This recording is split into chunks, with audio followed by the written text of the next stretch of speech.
पप्पू दर्जी के पास गया। पप्पू, पैंट की सिलाई कितने रुपए है? दर्जी, 200 रुपये। पप्पू, और निक्कर की? दर्जी, 50 रुपये।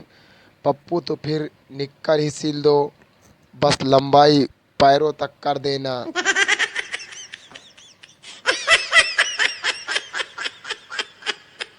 पत्नी की पसंद नापसंद साड़ी रक्षाबंधन पर बहन को चिपकाने वाले भाई के लिए नर्क में बड़ी कढ़ाई में अलग से तेल उबाला जाता है।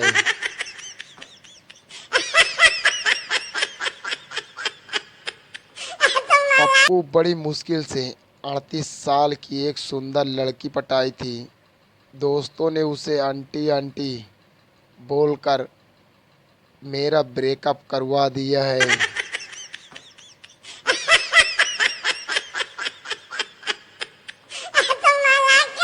बीवी अपने पति से, सुनिए जी, वो आदमी दारू पीकर नाच रहा है ना, उसको मैंने 10 साल पहले रिजेक्ट किया था। पति, बताओ साला अभी तक सेलिब्रेशन कर रहा है।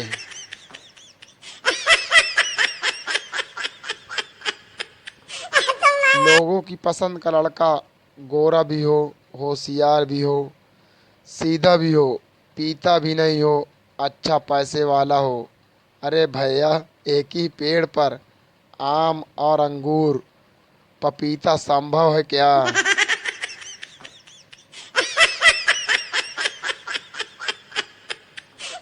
पप्पू, मैं जिसको प्रपोज करता हूँ उसकी डिप दिखना बंद हो जाती है। संता, आखिर ये लड़कियाँ, पप्पू, आखिर ये लड़कियाँ इतना शर्माती क्यों है मुझसे? संता, ये तुझे ब्लॉक कर देती है।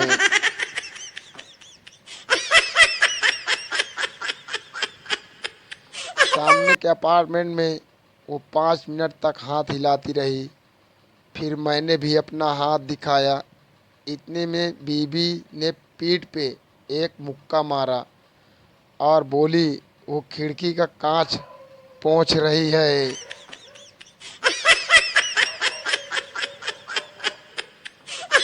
बताओ गुनहगार कौन? पति और पत्नी सो रहे थे।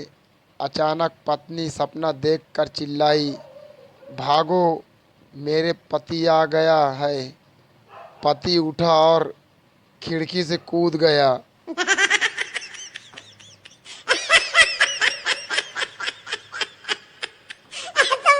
कुछ लोग काम ही डांट खाने वाले करते हैं।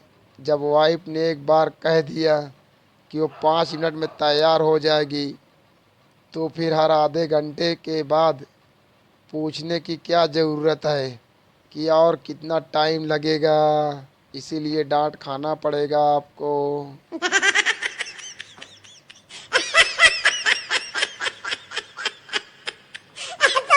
एक दिन एक नौकर ने अपने मालिक से बोला, अब बहुत हो गया, आज मुझे आप छुट्टी दे दें।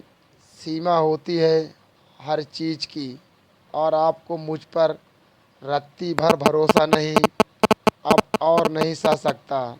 इस संदेह की स्थिति को मालिक बोला, क्या क्या कहते हो रामू? भरोसा और तुम पर नहीं, तिजोरी की चाबियां तक यहाँ टेबल पर पड़ी रहती हैं। नौकर रामू बोला, चाबियां जरूर पड़ी रहती हैं, लगती इनमें से एक भी नहीं है।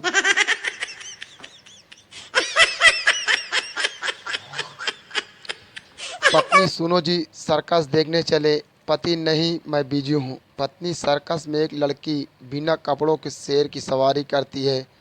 पति, तुम भी बहुत जिद्दी हो, हर बात जीत करके मनवा लेती हो। चलो सर्कस, बहुत दिन हो गए, शेर देखे, आगे की कहानी। पत्नी ने पति ने सबसे आगे की सीट की टिकट ली और दोनों बैठ गए। शेर का शो आया और चला गया, पर बिना कपड़ों के लड़की नहीं आई। सर्कस का शो खत्म हो गया। पति, तुमने तो कहा था एक लड़की बिना कपड़ों के आएगी। पत्नी, मैंने तो बिना कपड़ों के शेर कहा था, लड़की नहीं। कसम से, फिर से आप लोग भी सुन लो। सुबह सुबह पुलिस कंट्रोल रूम में फ़ोन की घंटी बजी। पुलिसमैन हेलो, उधर से मोहन प्लाजा के सामने वाला सीसीटीवी कैमरा काम कर रहा है क्या? पुलिसमैन हाँ। क्यों? उधर से उसके ठीक बगल वाले हार्डवेयर की दुकान पर जूम कीजिए। पुलिसमैन कर दिया। क्या बात है? उधर से ज़रा बताइए। उसके सामने ठेले वाले ने गर्मा गर्म जलेबी छानना शुरू कर दिया है क्या? पुलिसमैन कौन है बे? कभी कभी हंस भी लिया करो यार।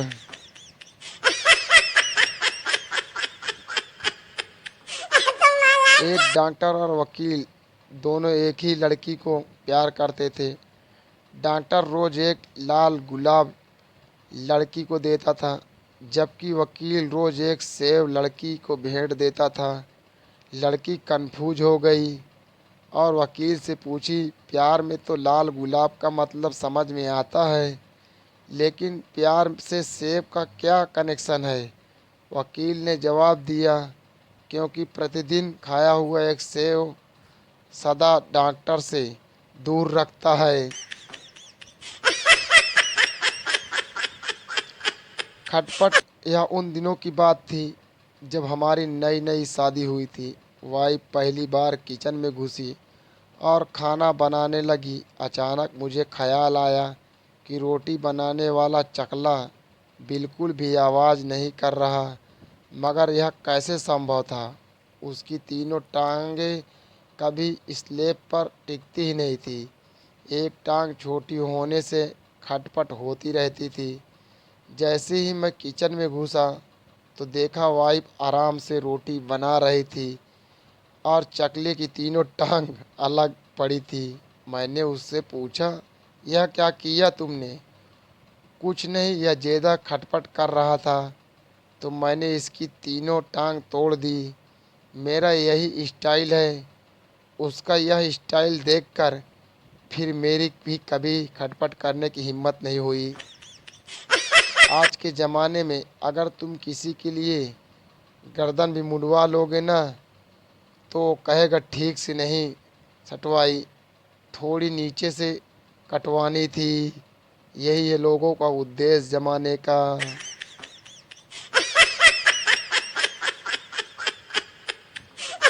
कोई जाकर इन सड़क पर बोर्ड लगाने वाले को समझाओ। हर जगह लिखते हैं, घर पर आपका कोई इंतज़ार कर रहा है। बंदा गाड़ी और तेज़ चलाता है, पता नहीं कौन मिलने आया है। मगर लिखा जाए, घर पर बीवी इंतज़ार कर रही है, तो बंदे की स्पीड खुद ही कम हो जाएगी। जनहित में ये पोस्ट जारी है और आपकी भी जिम्मेदारी है।